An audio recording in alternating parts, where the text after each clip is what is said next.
Welcome to the PR Maven Podcast, a podcast all about growing your network and building your brand through traditional and digital networking techniques. I'm Nancy Marshall, the PR Maven and CEO of Marshall Communications. Stay tuned for this week's episode, and thanks for listening.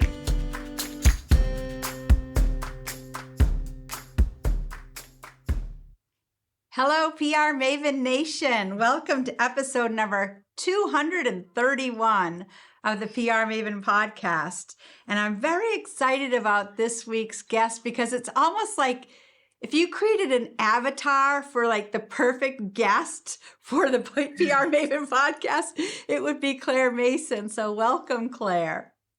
Nancy, thank you so much for having me on your show, and that's probably the nicest compliment I've received this year, actually. So thank you. I've never thought of myself as an avatar, but that's really kind. Thank you.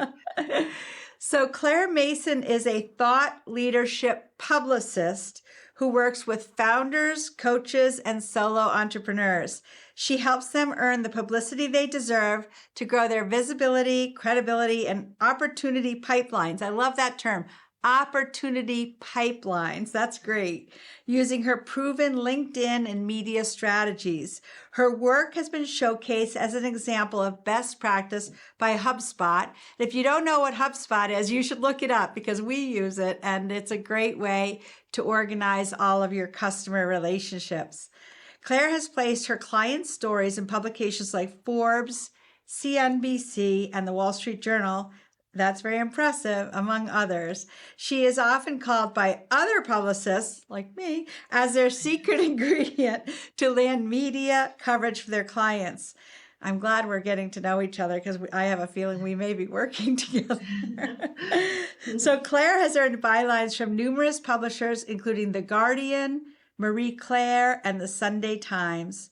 Claire is also a regular contributor to Business to Community in the U.S., Digital Donut in the U.K., Thrive Global in the U.S., and Co-Founders Town in India, where she writes on how content marketing can move the needle for B2B brands. And I should say, Claire is in Dublin, Ireland, so that's another reason that she reinforces our whole slogan of we are Maine-based but globally connected. So Claire is in Dublin, but she is from South Africa, so a true citizen of the world. Thank you, Nancy. So tell me about your career and how you got into it in the first place. Oh, well, I'll give you the shortened version of that, or we'll be sitting here forever. I cut my teeth in South Africa in digital marketing when South Africa had a 7% internet penetration rate.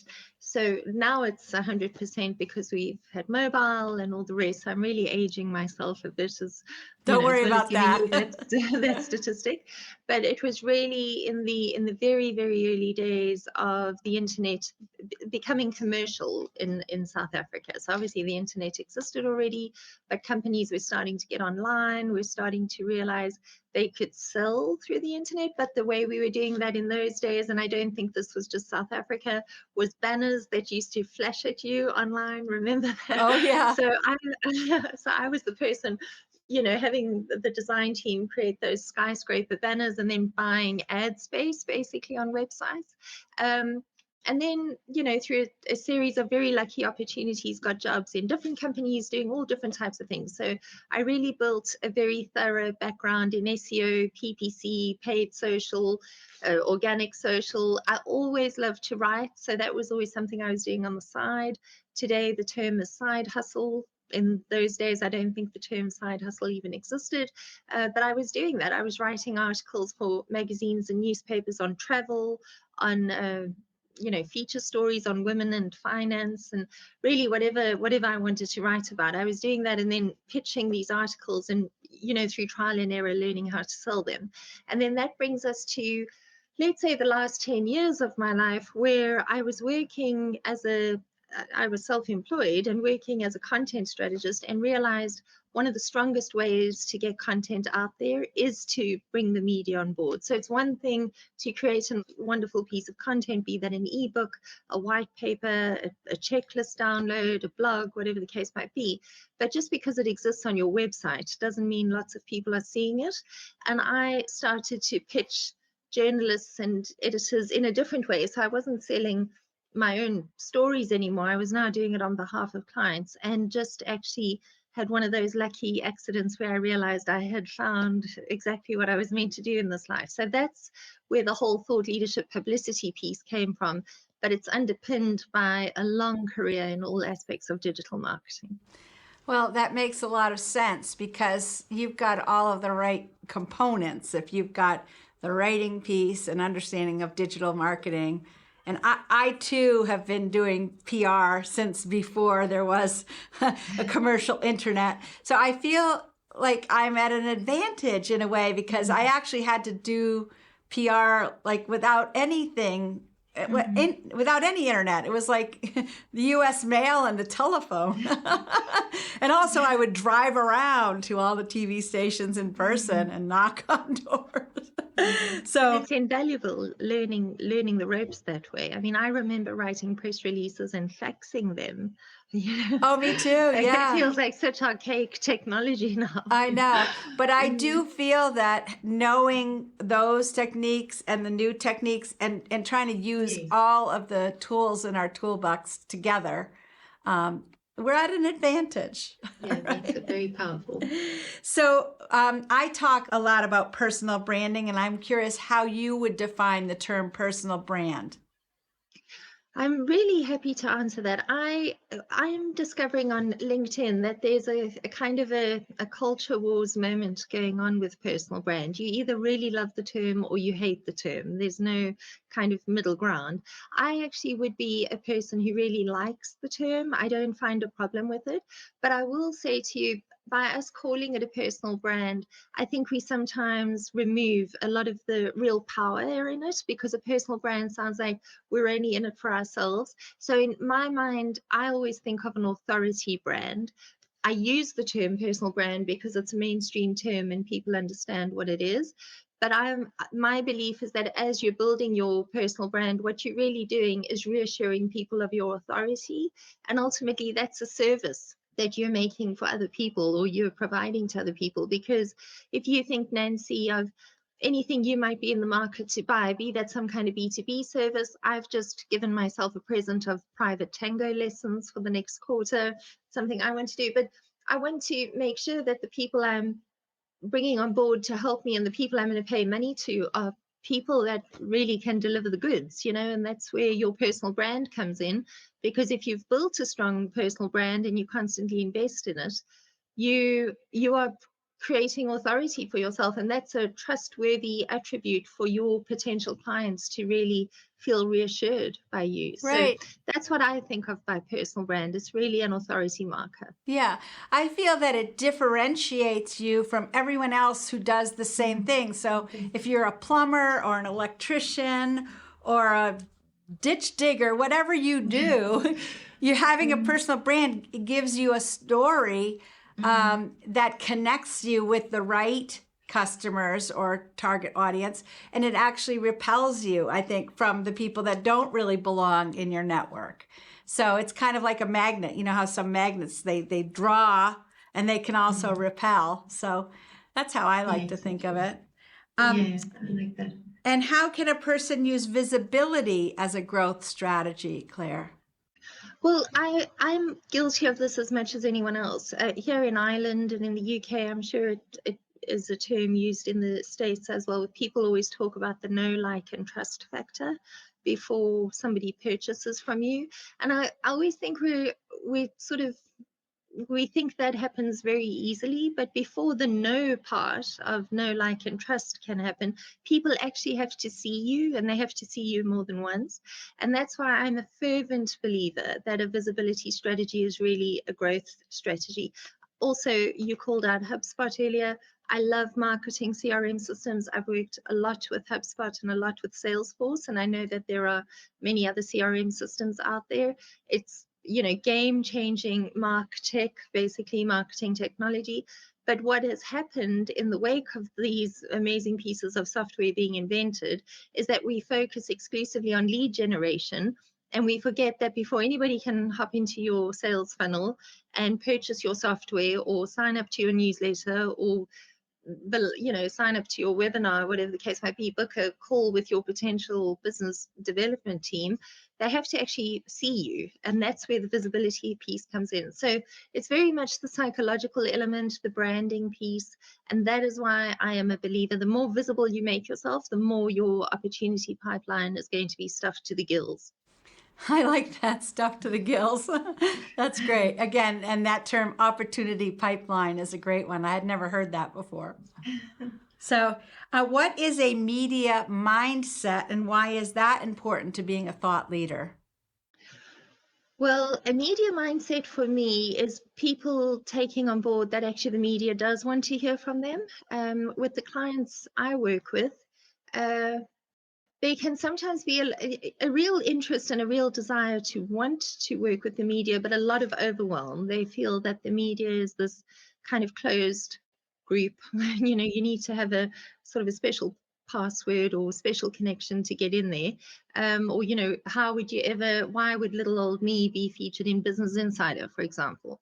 So when I talk about media mindset, I share a lot of insights that people might not always be aware of, such as how many articles a day a journalist or an editor is tasked to write, how you can really turn it into a win-win exchange for both you and the editors. So you're getting a piece of media coverage, and we understand the value of that. That's why we're embarking on a publicity strategy. But the editor's also getting access to a trusted resource, somebody with a lot of credibility, somebody with an audience of their own. That's what I mean by a media mindset, is really being aware that it's you and the media collaborating together. It's not you going cap in hand asking the media to give you something you're not, fully deserving of. Yeah. I do think there are so many people who don't think we need the media anymore now that we can generate our own content.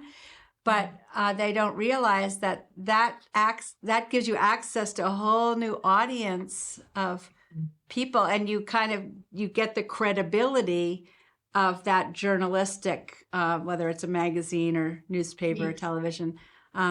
So that does help with that know, like, and trust factor also. Big time. Yeah. So now, what are vanity metrics, Claire, and what is the real value of vanity metrics? Vanity metrics, I spent a lot of time, and I still work very heavily in the tech startup world. So, a lot of software, a lot of SaaS. And vanity metrics are spoken of in quite a disparaging way, actually. So these are the metrics at the very top of the funnel, impressions and views, basically. And there's sort of a little bit of a subculture that if you're paying attention to vanity metrics, then you don't really know digital marketing, because it's really all about engagement and leads, basically. And I'm not stupid. I know that businesses run on leads, and leads ultimately convert into clients, and then that's how you make your money. But again, it goes back to being visible to make sure that people jump into your funnel in the first place. So vanity metrics are impressions and views. And the reason why I believe they're important is because they'll give you an indication whether your message is really hitting or whether it isn't. So I pay attention to engagement metrics, I pay attention to lead metrics, but I also pay a lot of attention to vanity metrics. And when I work with a client, my whole reason for being on the client's team is to get them more and more visible and making sure that more and more people know who they are. Yeah. Is there some kind of a score that we all have that we might not even know about? On LinkedIn, it's called a social selling index, and you can just do a Google search called LinkedIn Social Selling Index, and that'll give you a score on that front. For everything else, no, not necessarily. You just want to track those yourself and make sure that more people are seeing you. Yeah, so that's really interesting. And I didn't know that LinkedIn gives you a social selling index. So we're going to definitely put that in our show notes and encourage people to. So you would just go to Google and say, what is my social selling index? what is my LinkedIn social selling index, and make sure in another browser you're logged into your LinkedIn profile. And what that does is LinkedIn will just extract the data and it comes up with a one-page report for you. And it'll give you what your social selling index is, and then it will also tell you what you can do to improve that score. That's amazing. Like, I feel like, I mean, I don't want to be done with you right now, but I feel like that's just like so great to know. I want to go run to my computer and type that in. I'm so curious now. Thank you for sharing that.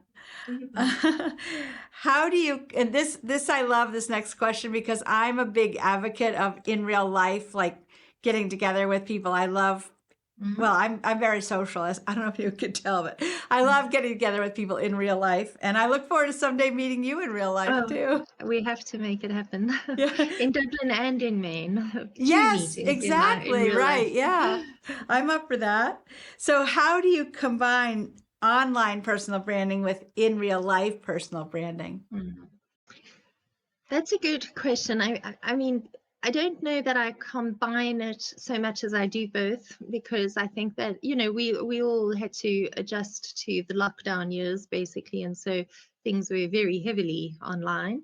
There's certainly been an appetite here in Ireland for almost a recalibration. People really do want to get back in person. So there are a huge amount of in-person events happening any night of the week. Zoom and being able to connect online means that the world has opened up. I mean, here we are talking to each other, you know, different countries, a big ocean separating us in the middle.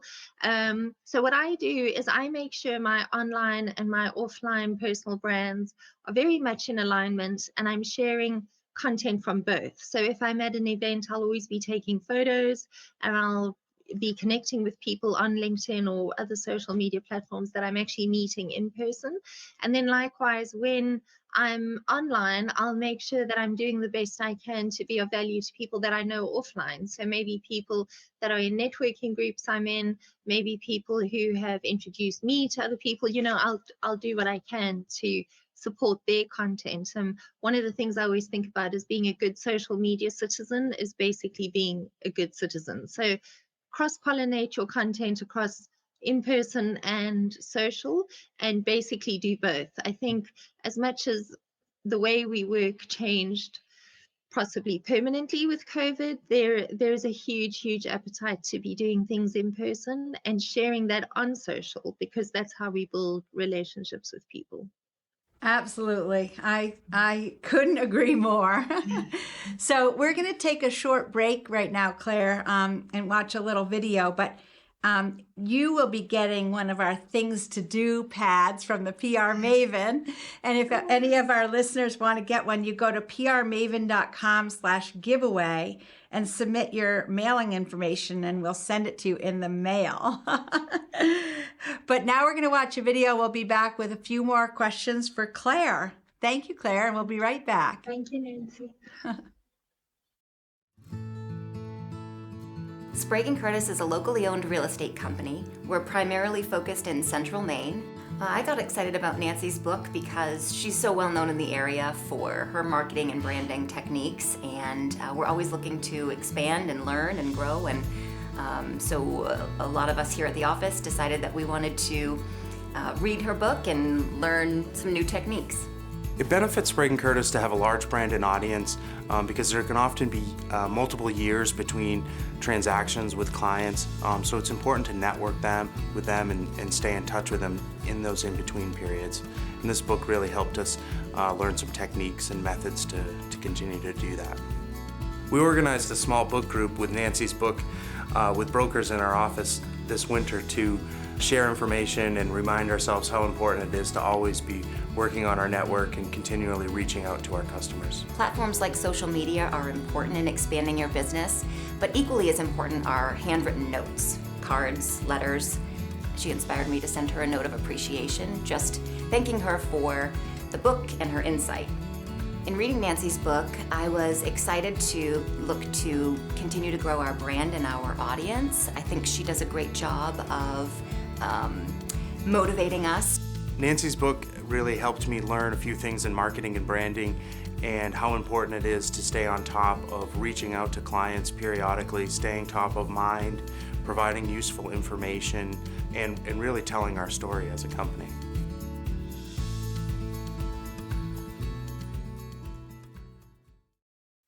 Welcome back. And I love that video with a story about, I mean, that's a real estate company that read my book, and they noticed that I am a big advocate of handwritten letters in the mail. So they sent me a letter, and then I sent them a letter and said, would you be willing to do a little video? And they did that. It's like, wow, this is like a gift from heaven. It's a lovely video. So you are a professional keynote speaker, and I think that's awesome because I'm actually enrolled in a program right now here in the U.S. called Heroic Public Speaking to also become a professional keynote speaker. So tell us about where you have spoken and where you're going to be in the coming months.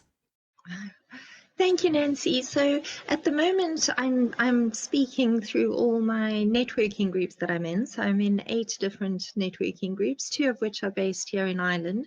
And that's me getting up in front of people in person. So again, the whole combination between being in person, online. And then the other 6 they have global memberships, but they run through from different countries. One is based in Scotland, the rest are based in the States. And I'm doing a lot of webinars and sort of training courses and keynote speeches through those mechanisms, those vehicles, my networking groups. And then in May this year, I don't have an exact date yet, but I'm actually working with the founder of a whole European startup community based here in Ireland, but obviously startups from the whole continent. And I will be doing a thought leadership. It'll be like a half a morning, but that'll be me doing a keynote, and then I've also got a panel. So I don't have a date for that yet. We're in the planning stages, but that'll probably be my biggest speaking opportunity to date, and it's an opportunity I've created for myself. But Bravo! I've got a lot of people who want to know more about thought leadership publicity, and possibly at some point, engage with me, or maybe even, do their own PR. But I'm really doing this as a way to give back to my own community, because I work very closely with startups, but I'm not going to pretend. It's also a photo opportunity for me, and those photos do very well on LinkedIn. So it's, we can establish ourselves as thought leaders and gain all of the benefits that come with that for ourselves, and we can also provide a service to other people at the same time. Well, I think it's great. You don't just talk the talk, you walk the walk. So in your keynotes, what do you talk about?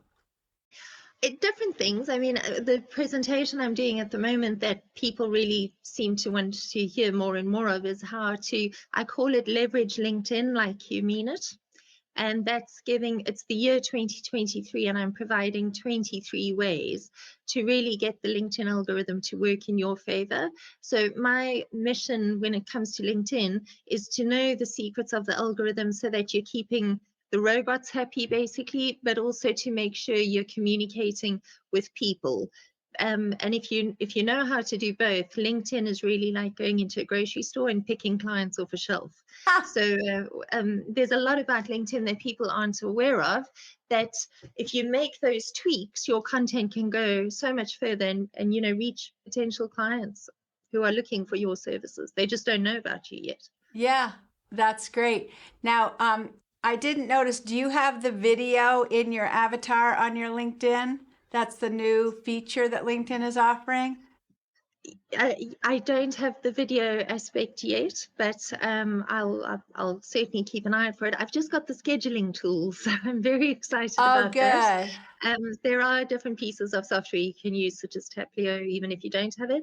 But that's the big rollout that LinkedIn's just completed, and I see I've got it. So that's a really nice time saver. I'm on LinkedIn 5 times a week. I know some people are on LinkedIn 7 times a week. Some people are on LinkedIn once a week.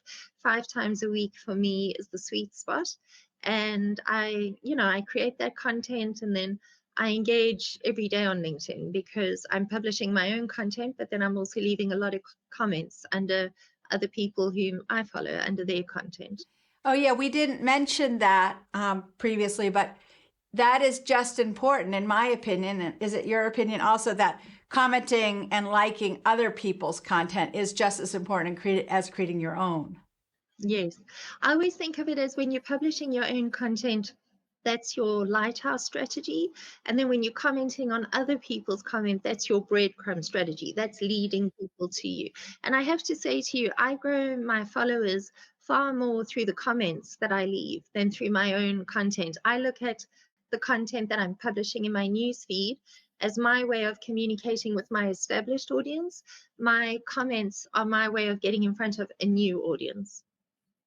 So it's two different elements of the same strategy. Okay, so good. The lighthouse strategy and the breadcrumb strategy. Those are just That's awesome. anecdotal names I made, but they work for me. It reminds me of Little Red Riding Hood. So how have you benefited from public relations in your career, Claire? Well, actually, Nancy, that question kind of puts me on the spot because I'm a little bit like the cobbler's children never have shoes. Yeah. I write columns for those publications you called out earlier in the intro, Business to Community, Thrive Global, those. But it's only 2023 that I have really become relentless about putting myself in my calendar to actually do publicity for myself. And I made a big statement on LinkedIn, I think on the 3rd or 4th of January this year, that it's the year 2023 and I want to close the year with 2023 pieces of some kind of visible content of my own. So I am including my LinkedIn posts in that, but I'm also including things like being published in articles, being interviewed, appearing on podcasts. This is one then, right? So I'm down one. Doing LinkedIn Lives with people, speaking on online summits, maybe collaborating with somebody on an Instagram reel, or maybe it's being interviewed on a Facebook Live.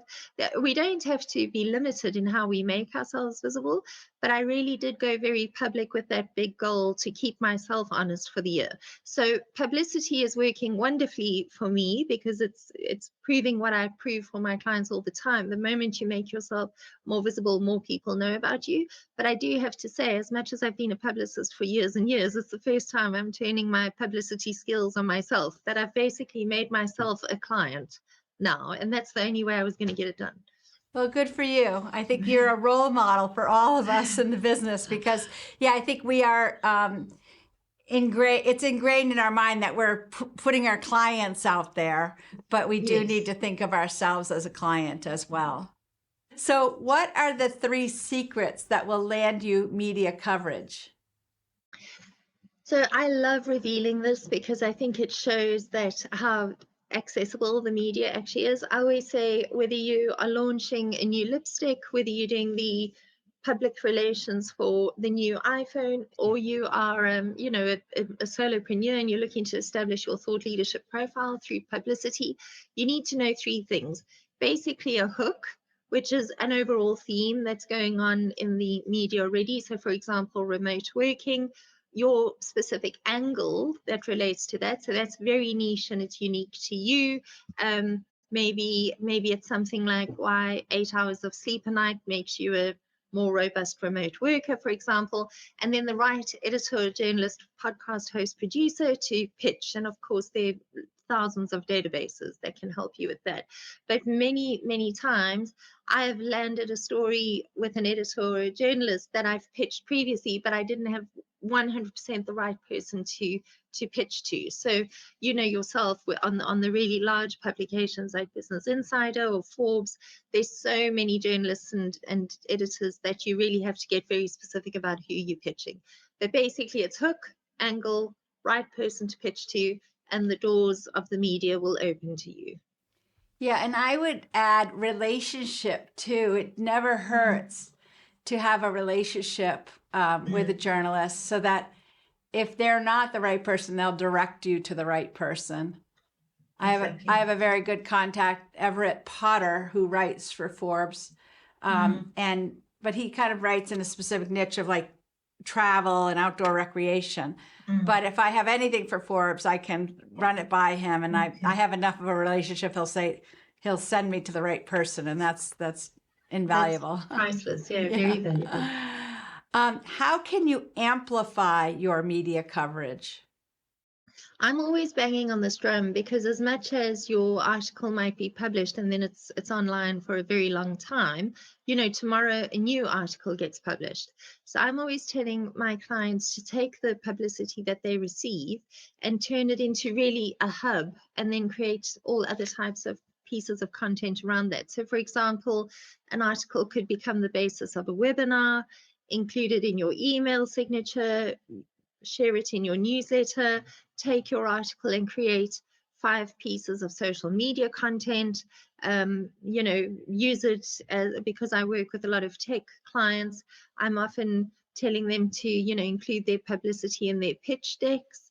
So there are many, many ways to take that piece of media coverage and amplify it to get it further out there. And that's really what I mean when I talk about a publicity skyrocket. Take your media coverage and then keep working with it, because it's unlikely that an article you pitching and you get published has got a sell by date in terms of time. It's not a news piece of content, it's a feature piece of content. So something like that earlier example I gave around remote working, for example, that's relevant now. It could be relevant in 6 months' time again. It hasn't got a short shelf life. So take your content and extract as much value out of it as possible. Okay, that's and I love that concept of a publicity skyrocket. That's another great term. And I even use pieces of media coverage I get, and as I say, I've only been doing this for myself since January, so I think I've got 2 published articles at the moment. I'm even using that as a way of reaching out to people in the DMs on LinkedIn, and many people think that's, they don't DM people, they don't private message people because they think it's a spammy way of selling. I'm not selling, I'm actually looking to share value. And then if people want to have a further conversation with me, I leave it up to them. And I can tell you, I haven't had anybody be angry with me because I'm using my, I share that this is a way you could get publicity if you're interested in. Here's an article, it's got 5 actionable insights in it. And I'm not going to say everybody I've done that with has booked a call with me, but many people have. And so again, that's me growing my network and growing my relationships. And some of those people have even come back to me asking for proposals. So it was a really non-selling way of putting myself in front of people, but people have been interested in the services I provide. I love that. Well, and I can't imagine anybody being mad at you anyway, because you're such a nice person. Thank you for that. Are people still reading newspapers? So there's a lovely statistic that I've got which relates specifically to the UK. I'm not sure if you're familiar with Mars bars. It's a really indulgent chocolate, and it's a statistic that an editor for the Evening Standard shared about 1.5 years ago, that there are something like 24 million Mars bars are sold a year in the United Kingdom, and 100 million newspapers are sold a year in the United Kingdom. So the answer is yes, people are still reading newspapers. And then, of course, newspapers have online properties as well. So whether we, if we expand the definition there a little bit, newspapers, online magazines, blogs, membership sites, industry bodies, we've all got websites, whatever the case might be. The reason why people turn to these is really to curate information.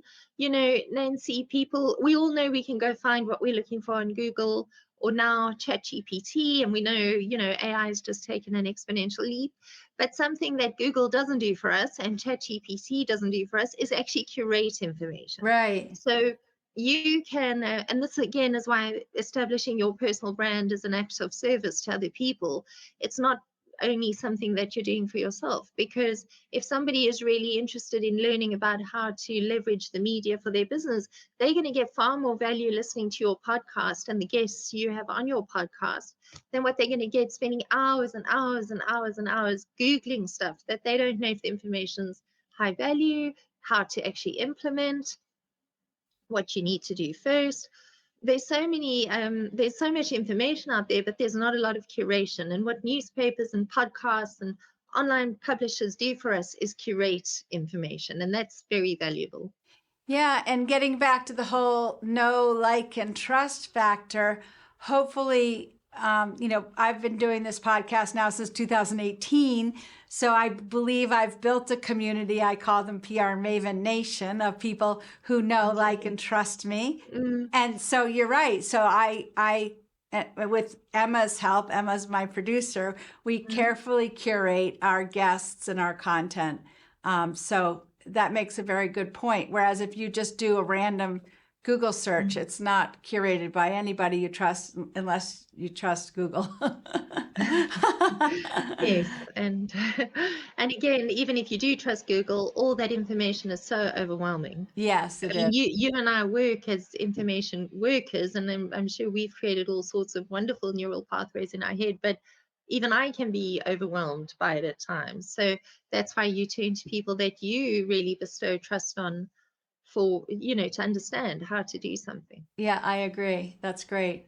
So what does the media offer that no other marketing channel does? In my view, two things. Firstly, going back to the curation point of view, it actually distills information for us. There was also a really fascinating article, Nancy, I want to say October 2021 in The Economist, that was really charting the rise of trust in the media. So we keep thinking, we hear the term mainstream media and we think, oh, it's all fake news and all the rest. That's actually not that doesn't stand up to scrutiny. When you look at the real stats that are going on and the data that is going on, there has actually been an increase in trust in the media. There are caveats and there are, some differentiations in that statement, but it is an article you can find on The Economist and website. And so firstly, there's a curation. People turn to the media to deal with the overwhelm of information that comes at them. And then secondly, I also promote my business on social media. I go to networking events and all the rest. But when you appear in the media, you get visibility and credibility rolled into one. I always say to people, if I come to you and say, I just shared my thoughts on thought leadership publicity on my Facebook feed, or if I come to you and say, I've just shared my thoughts on thought leadership publicity with Business Insider, exact same thoughts, but where those thoughts are appearing, suddenly a very big difference in how much stock somebody might put on what I'm saying. So the media comes with credibility that no other channel comes with. Yeah, I love that. Now, is there a book, an app, or a podcast that has particularly impacted you, and why? I love Dory Clark's books. I mean, I read a lot of her work. When I realized that actually what I was doing was thought leadership work, I started looking for information, and I've read quite widely on the subject, but I'm on her newsletter list and I follow her on social, and I've read 2 or 3 of her books now, and I'd say she's been very influential for me. And then another, she doesn't speak necessarily about personal branding, but she has got a brilliant one, is Cindy Gallup. Oh, I haven't heard of her. And I interviewed her for Marie Claire, actually. Oh, wow. Many years ago, when I was writing, as a freelance journalist, really, or a freelance writer. I don't do that very much anymore. I'm now doing a lot of ghostwriting and obviously pitching as a publicist. But I think what Cindy Gallup has done with her personal brand has been exceptional. And I mean, she's really, she's created the sex tech category, basically, which is the next multi-billion-dollar tech category to emerge. So I watch what she does from a marketing point of view very closely. Yeah, great. Well, how can people get in touch with you if they want to connect? I'd love people to connect with me on LinkedIn, so very happy to do so there. I'm also on Twitter. And my handle there is exactly that, at CM Writes a Lot. And then my email address is Claire, CLAIRE, at clairemason.co. And people are always welcome to email me. Also, my website has got a link where people can book a discovery call. That's a no obligation discovery call, and I'd be very happy for people to do that. Okay. Yeah. And for those who are listening and aren't seeing on the screen, it's Claire with an E on the end, CLAIRE, Mason, MASON.CO, and it's not .com. No, because clairemason.com was taken, and that wasn't me. Oh, okay. Well, I hate it when that happens because, yeah, nancymarshall.com was taken too. Mm. Anyway, well, this has been fascinating and wonderful. I'm so happy that we connected, and I look forward to keeping the conversation going. And yes, you're going to come to Maine. I'm going to show you around, and I'm going to come to Dublin. That sounds like fun, Nancy. And thank you so much for the opportunity. And I'm thrilled we're connected on LinkedIn. Good, me too. I look forward to sharing more content and thought leadership, and maybe some laughs too. Sounds good. Okay, well, have a great day, and have a great day, PR Maven Nation.